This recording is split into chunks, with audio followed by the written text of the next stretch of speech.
ایک بار حضرت ابراہیم علیہ السلام اپنے بیٹے اسماعیل علیہ السلام سے ملنے ان کے گھر آئے۔ وہ گھر پر موجود نہیں تھے، ان کی بیوی تھی۔ بیوی سے پوچھا کہاں گئے ہیں؟ تو انہوں نے کہا کہ روزی کے تلاش میں گئے ہیں۔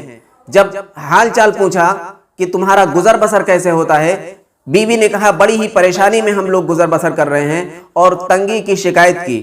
حضرت ابراہیم علیہ السلام نے کہا ٹھیک ہے میں چلتا ہوں، جب تمہارے شوہر آئیں گے تو ان کو میرا سلام کہنا اور کہہ دینا گھر کی چوکھٹ صحیح نہیں ہے، اسے بدل دیں۔ شام کو جب حضرت اسماعیل علیہ السلام گھر آئے تو انہوں نے گھر کی کچھ چیزیں بدلی ہوئی دیکھی تو پوچھا کوئی آیا تھا؟ بیوی نے کہا ہاں ایک ایسے بزرگ آئے تھے۔ پھر اسماعیل علیہ السلام نے پوچھا انہوں نے کیا کہا؟ تو کہنے لگی کہ حال چال پوچھا تو میں نے کہا کہ بڑی تنگی میں گزر بسر ہوتا ہے اور ہم لوگ بڑے پریشان حال ہیں۔ اسماعیل علیہ السلام نے پوچھا کچھ کہہ کر کے بھی گئے ہیں؟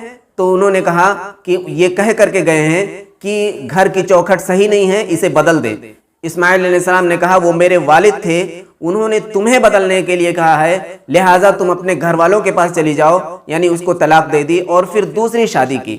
کچھ دنوں کے بعد حضرت ابراہیم علیہ السلام اپنے بیٹے اسماعیل علیہ السلام کے گھر پھر تشریف لائے تو اس وقت بھی وہ گھر پر موجود نہیں تھے، ان کی دوسری بیوی گھر پر موجود تھی۔ ابراہیم علیہ السلام نے خیریت پوچھی کہ تمہارا گزر بسر کیسا ہوتا ہے؟ تو ان کی بیوی نے بڑے ہی شکرانے انداز میں جواب دیا، کہا الحمدللہ ہمارا گزر بسر بہت اچھا ہوتا ہے۔ پوچھا تم کھاتے کیا ہو؟ کہا ہم گوشت کھاتے ہیں۔ پھر پوچھا کیا پیتے ہو؟ کہا پانی پیتے ہیں۔ پھر ابراہیم علیہ السلام نے اپنی بہو سے کہا تمہارا خاوند آئے تو اس سے کہنا چوکھٹ صحیح ہے، اس کی حفاظت کرے۔ شام کو اسماعیل علیہ السلام گھر آئے تو انہوں نے گھر کی حالت کو بدلا ہوا دیکھا۔ پوچھا کوئی آیا تھا کیا؟ ان کی بیوی نے کہا ہاں ایسے شکل کے ایک صاحب آئے تھے۔ انہوں نے پوچھا کیا کہہ کے گئے ہیں؟ کہنے لگی ہمارے بارے میں پوچھ رہے تھے، ہمارے گزر بسر کے بارے میں پوچھ رہے تھے۔ تو ہم نے کہا الحمدللہ ہمارا بہت اچھے سے گزر بسر ہوتا ہے، ہم گوشت کھاتے ہیں، پانی پیتے ہیں اور ہمیں دعائیں بھی دیا۔ پھر کہنے لگے کہ انہوں نے کچھ کہا ہے؟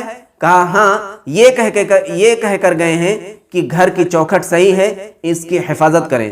اسماعیل علیہ السلام نے کہا وہ میرے والد تھے اور انہوں نے مجھے حکم دیا ہے کہ میں تمہیں اپنے ساتھ رکھوں۔ اس واقعے سے ہم اندازہ لگا سکتے ہیں کہ اولاد پر والدین کا کتنا اختیار ہے۔